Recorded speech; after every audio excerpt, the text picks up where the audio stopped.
Okay, I'm gonna see if I can bundle um, comments on Shelley's Ozymandias and Keats's Ode on a Grecian Urn into one video, and then comments on the three Robert Frost poems that appear on the test into another video.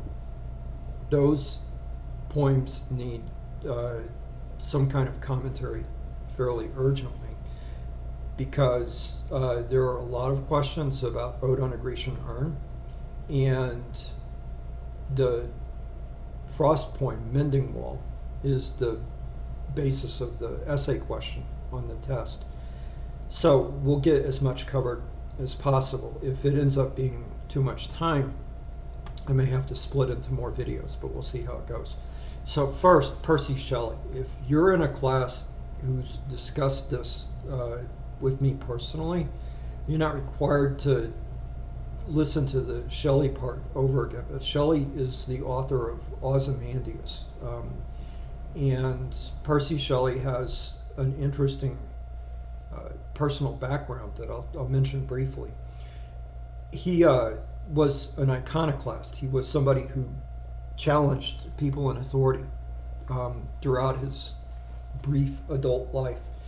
When he went to university, at the time Oxford and Cambridge were religious schools, and he and a friend sent to all of their professors and administrators on campus a pamphlet called The Necessity of Atheism. That's one piece of evidence that he didn't particularly care about the views of those who had power over him. A more compelling argument is that shortly thereafter he wrote a poem about King George, the same King George that America went to war against for our independence. But Shelley's poem is harsh. Probably a lot of it is legitimate. Your criticism of the imperial designs and inherently unfair nature of a kind of stratified society with the king on the top.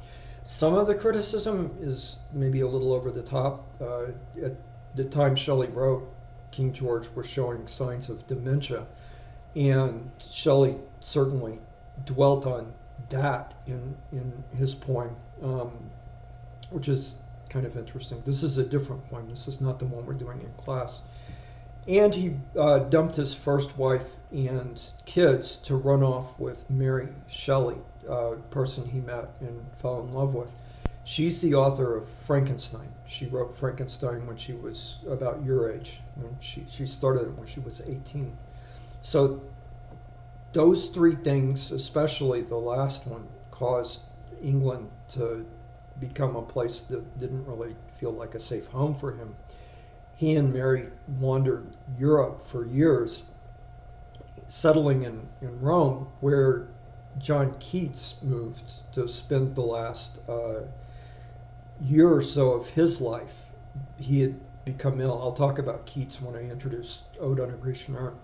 But Shelley's an important poet, probably not as famous in outside of literary circles as is Mary. But the poem that I've put of his is Ozymandias. Ozymandias is Greek for Ramses, and the Ramses being referred to is the Pharaoh in the story of Exodus in the Bible. That's the Pharaoh who says no to Moses when Moses again and again says, "Let my people go." We talked about that when we did Robot Dreams last semester. And it's a story that a lot of readers would recognize, would be familiar with, though they might not recognize the name. But Ozymandias is a powerful, real historical figure. And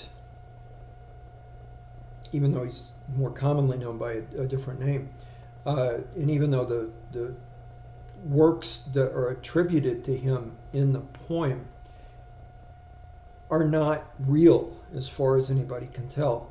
Still, it's interesting. It's based on somebody that we know actually existed probably around 3,000 years ago.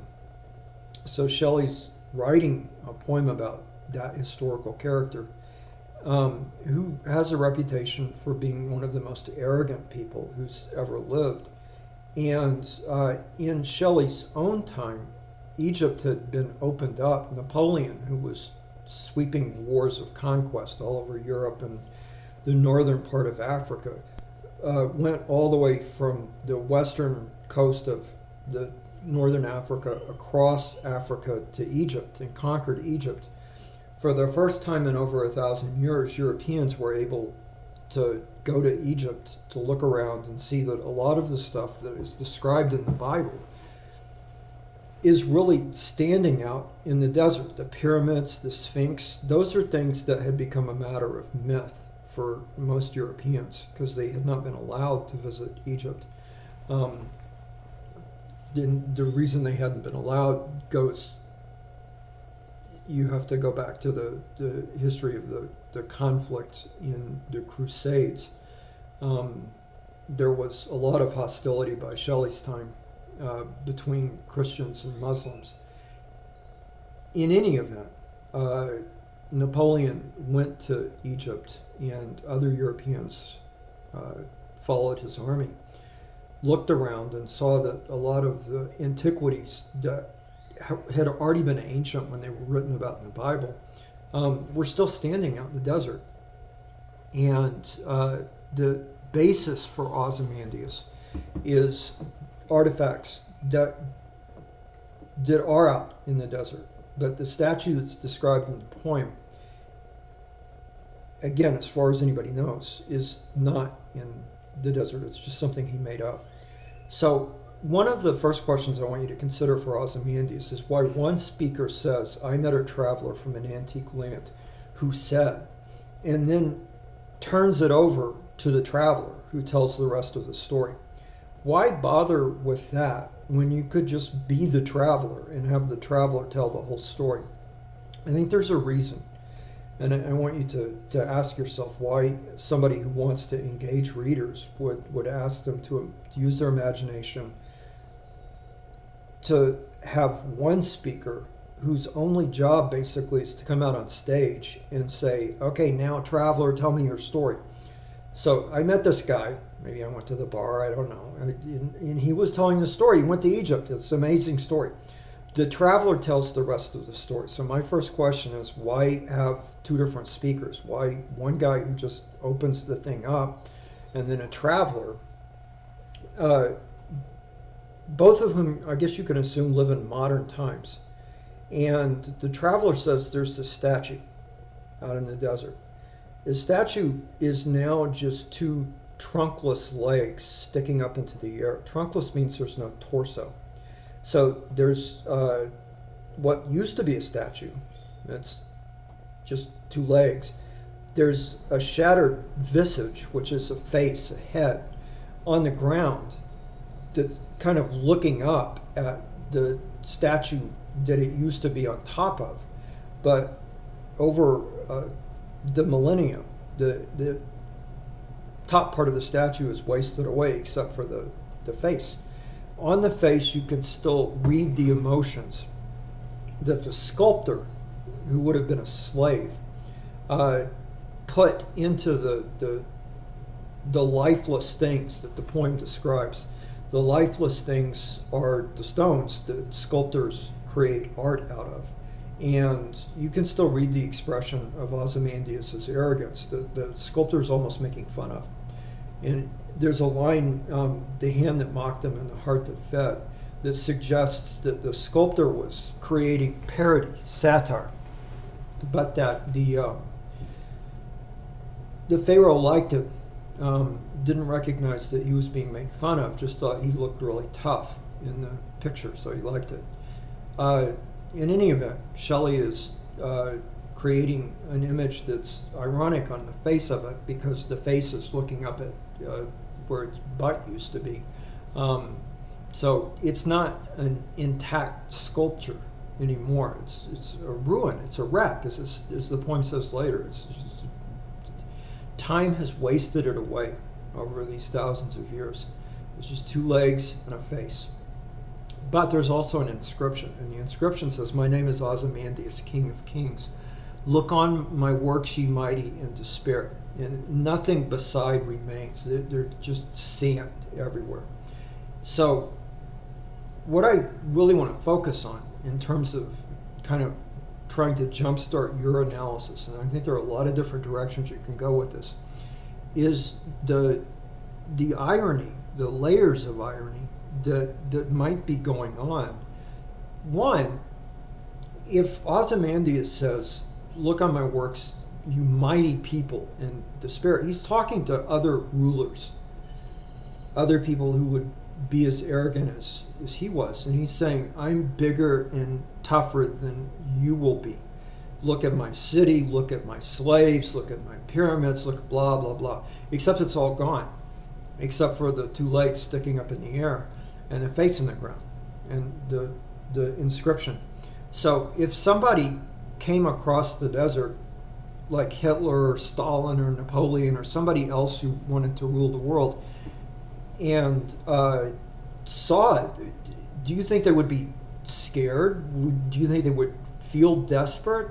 Or would they be more inclined to laugh at the fact that Ozymandias ended up looking up at his own ruined sculpture? So that's layer number one of the irony. Layer number two is, should they despair? This is a different question from will they. I don't think they will despair. I think they'll laugh. But on the second layer, deeper, should they despair? Because they'll think the same way that Ozymandias did, which is, I'm tougher than anything, including time. I'll be here forever. Nobody will ever forget my name. Nobody will ever forget what I stood for. Well, how did that work out for Ozymandias? He doesn't really stand for anything because he's just two legs. There's nothing on top of his legs now. And an arrogant inscription that says, look on my works, ye mighty, in despair. I don't think he intended for them to despair in the way I'm asking about now, but should they despair? It's a different question from will they. Should they despair? And if so, why? Think about that very carefully. Third layer of irony.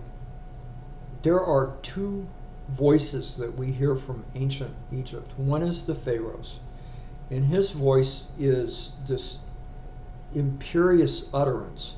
Look on my works. I'm big and strong, and nothing can ever tear me down, which is self-evidently not true, because his head's on the ground, and there's nothing left of him except the inscription that says all that's left of him. He's everything. He's really nothing. But there's another voice from ancient Egypt, not just the pharaohs. There's also the person who made the image. That is a character from ancient Egypt. And I think Shelley's asking readers to consider whose message survives better across time. The one from somebody who just craved absolute power and wanted to boast about it. Did his message survive? How about the artist who created the image? The image isn't the same as it was, but does it still communicate? Does it communicate some of the same satire, some of the same parody that was built into it from the beginning? If so, Shelley may be making a comment about art versus power, and in which way actually survives better, to be just stronger than everybody else, which is kind of a simple way of looking at the world, or to have the complexity of an artist and assume that people will keep coming back to try to create more art and to carry on a conversation, in which case the poem would become like the sculpture, something that should outlast people with power. So the poem is, in a way, about itself. And that's all I'm going to say about Ozymandias. I'm going to switch to Ode on a Grecian Urn now. So if you already listened to me talk about Ozymandias, this is where you need to start watching the video. There are two Keats poems, but only one of them is tested, so I'm only going to talk about the ode on a Grecian urn. It's a very difficult poem, and I think one of the ways to open it up for comprehension, the setting is actually not that hard to follow. It is, the speaker's in a museum, and he's holding an urn. Like, an urn is something that you keep somebody's ashes in, or it can be something that you use to pour tea. It's just a vase, like an old-fashioned coffee pot made out of something ceramic. This is something from ancient Greece, and the speaker is looking at it and looking at figures that were painted on the surface of the urn. The figures represent an ancient Greek fertility festival, and the speaker's fascinated by the things that they're doing and the story that is being told through the painting on the urn. Why is he fascinated? Because the celebration of springtime is supposed to be a celebration of desire, of renewal of life. Yet this urn has been around for thousands of years, and you can still read the message on it. So it's kind of like the Shelley point, in the sense that if you want to beat time, you're better off being an artist than anything else, because an artist created images on the urn, and the images on the urn are creating desire in the speaker. He wants to be on the urn with the images because they have things that he wishes could be permanent in his life. He sees two people, for example, about to kiss, and he says, don't grieve, even though you won't have your kiss. You will always be inches apart, reaching out for an embrace, and you'll never fade, you'll never get old. And so you never have to get over the anticipation. It'll last forever. And to him, that's the highest kind of love. That's something that's full of desire. And the desire just builds up over time in his imagination. So is the case with the music. He sees musicians on the urn and imagines the music that they were making at this festival. And in using his imagination, he creates a song that he says is better than real music, because his imagination has the freedom to make the song whatever he wants it to be. Real music, you can like it at first, and then you play it 1,000 times and you don't like it anymore. But if it is imagined music, then it's beautiful. So he says the music attracts him, the couple on the urn attracts him. All of the figures, they're men and gods chasing maidens around. This is the sort of thing that Greeks imagined was appropriate for. It's basically spring break for ancient Greeks. And there were, the celebrations would involve a lot of drinking. It's the same thing that people do on spring break now. Some of the rituals were more formal, but basically it was a big party.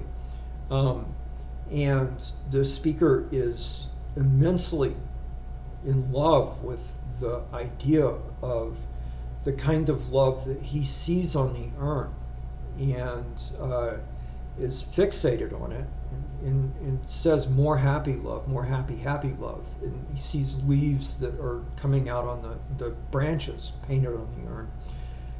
And in his mind, it's a spring that never goes away. Springtime, it's interesting. I don't know, if you're in the tropics, spring never goes away. It's always, like if you live in Hawaii, it's always the same temperature.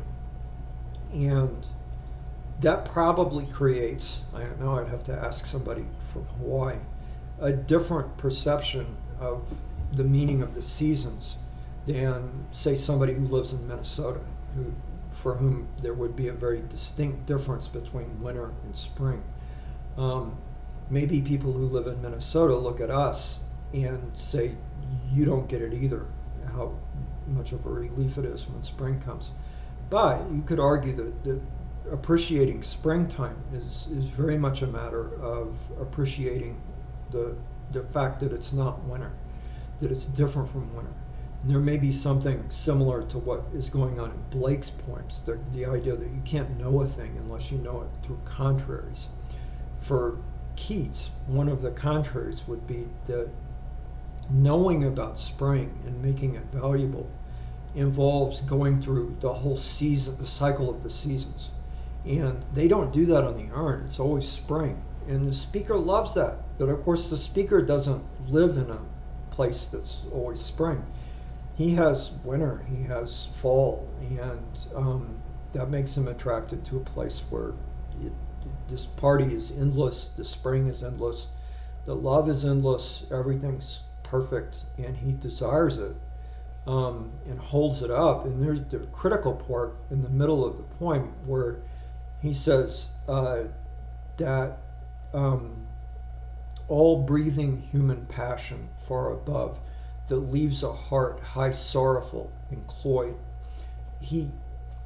There's a deliberate ambiguity there. There's a lot of ambiguity. Keats's language is, from the title on, Ode on a Grecian Urn could be ode about a Grecian urn, could also be ode that's actually painted on the urn. And then you get into line 1.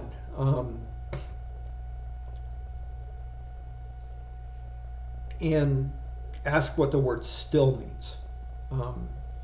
Does still mean motionless, or is still a description of something that's pending in time? Are you still doing that?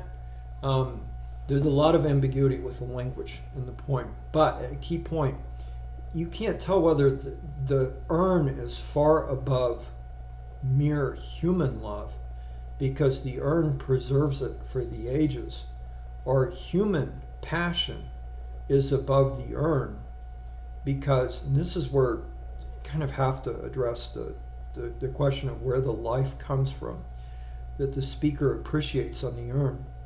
He's full of desire to be part of the story the urn is telling because it's lasted so long and the people on the urn haven't changed.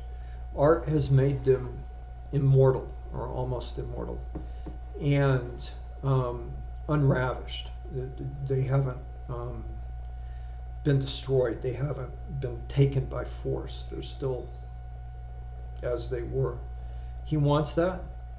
But you have to ask, who's bringing this scene to life? If the urn were, this is something that I've asked in other contexts, but if the urn is in a museum and nobody's looking at it, is there any passion at all associated with the urn? Or does it take the presence of the speaker, who's full of desire, to be on the urn so that he can be full of desire and yet last forever? And I think that is a basic issue that the poem is raising. There is certainly a switch in attitude because by the second to last stanza talks about a sacrifice, and then it talks about the town where all the people who are having a party out in the woods must live. And the town, if the people are having a party in the woods and they've been out there for thousands of years having their spring break for Greeks, then their town's empty and will be empty forever because they're out having a party in the woods and they're immortal having a party in the woods. Well, then their town's empty forever. They never go home. And at some point the speaker seems to shift his attitude. By the last stanza, it's very clear that he is ambivalent. He has deeply mixed feelings about the urn. He was attracted to it before, but I think by the end he acknowledges that part of the attraction is the fact that he's a creature of time. If you're a creature of time, you want to be timeless. It's the most natural thing in the world. But if you get your wish, if you get for things to be unchanging, would you really fall in love? Would you really be able to stay in love? Or would you say, yeah, I'll do it tomorrow. I'll do it a million years from now. Would anything recognizably human ever happen if we had forever to do things? Or do we have to have the idea that we're kind of on the clock? That there, how many of you would go to college on schedule if you had a billion years to decide whether to go to college? Would it even be a priority? If you had forever, would you do anything? Would you want to do anything? Raises an interesting question. The poem is very much about desire. The speaker's desire is to be a part of the story that's told on the urn. Story at first seems to be that desire can be preserved, like, you bottle something and it lasts forever inside of its bottle. But if his wish is to be a part of that, by the end of the poem, it seems like he recognizes that he would have to give up the very humanity that made him have the wish in the first place. If his wish were granted, he would become inhuman. O cold pastoral that teases us out of thought, as does eternity. That's in the last stanza. And you think about what it means to be out of thought. Can you? Is it possible to think about something that is beyond thought? Or is that a paradox? Is that something that's impossible to do? Maybe if you're a human being who has desire, it makes sense that you would want to last forever and be a part of the story on the urn. But also maybe that at some point you would recognize that in order to get what you want, you have to cease to be able to want. Because if you get eternity, maybe that's like getting death. Maybe that's like getting to a state of being beyond that sense that we're on the clock, that we got to get stuff done because we don't have forever. And that would be an irony associated especially with the last stanza of the poem. The last two lines of the poem are a message that's left for humanity by the urn, for every generation that comes along and looks at it. And a lot of people have tried to figure out what truth is beauty, beauty, truth. That is all you know on earth and all you need to know, what that means. One, nobody really knows what it means. There are a number of different ways to kind of put an equal sign between truth, or a cause and effect sign between truth and beauty. One possibility is that the statement means that only things that are true are beautiful. Another possibility is that only things that are beautiful are true. Those two statements don't agree with each other. In fact, they profoundly disagree with each other. The only things that are beautiful are true. The only things that are true are beautiful. If that's a paradox, then the urn's speaking in riddles. And it's basically saying, I'm beyond you. I'm teasing you out of thought. You can't figure me out. Because even though I might be a creation of a human artist, once I've gone into art, I'm not the person anymore. I'm something that you might wish to be, but you can't get that. If the wish is granted, you cease to be human. Once you become permanent, the way art makes you permanent, you can be something that causes other people's imagination to come alive, the way that yours might if you're reading a book or looking at a picture or listening to a song. But that's not the same as actually interacting with somebody. You have to use your imagination to give life to the thing with which you're interacting. And the speaker, whether he knows it or not, is using his imagination along with the images on the urn to bring the story of the urn to life. There is, and I've mentioned this to a lot of the students with whom I meet face to face, but I'll just mention it quickly. An image that was attractive to all of the Romantic poets, wind chimes. They called them Aeolian lyres, but L-Y-R-E, not L-I-A-R. Anyway, they liked wind chimes because wind chimes raise the question of where meaning comes from. You don't have music from wind chimes if you don't have wind. It seems obvious.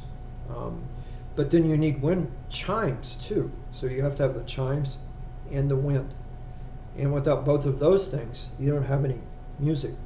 But you also have to have somebody who thought of the wind chimes and designed them a certain way. And arguably, you need a listener. And if you don't have those four things, then you don't have any meaning. You don't have any music coming from the wind chimes. And it might be that Keats is playing with that theme in Ode on a Grecian Urn. So a lot of the questions on the test on Ode on a Grecian Urn are very short questions. You should be able to look at the poem and answer them fairly briefly. Some of them are longer. The amount of space that I give you is a very strong hint about how much writing I want you to do. And if I give you half a page or a third of a page and you give me a sentence back, you're not going to do well on that question. So I want you to think carefully about Keats, think carefully about Shelley, and I'm going to stop now because we need to do other videos, and this one covers two of the poems that you need for the test. All right.